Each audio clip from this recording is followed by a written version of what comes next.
C'est la première fois que l'artiste hollandais Mark Manders présente en France une exposition monographique et a donc souhaité, pour cette première exposition de sculpture, présenter aux visiteurs un aperçu de son atelier.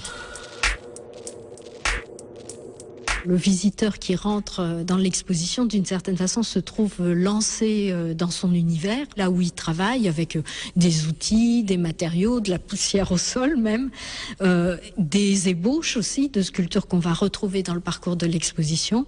Et après, véritablement, on rentre, on suit le parcours de l'exposition. Chaque salle, ensuite, présente une œuvre de l'usine avec ses hauts fourneaux à une sculpture qui pourrait faire office d'autoportrait.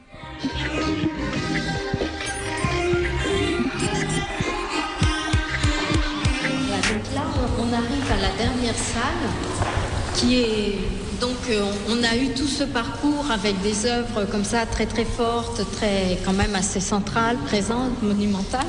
Et là on arrive sur une œuvre volontairement, d'ailleurs il ne savait pas quand il me l'a proposé, il se demandait si j'accepterais de finir l'expo sur une toute petite œuvre qui prend très peu de place.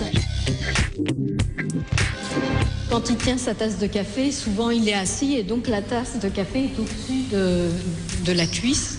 Et d'une certaine façon, il a voulu travailler à partir de cette situation. On pourrait dire que cette sculpture-là, cette œuvre, est le seul véritable autoportrait qu'on ait dans l'exposition, puisque avec son os, sa tasse, etc., on est vraiment sur une situation quotidienne qui est sa situation quotidienne.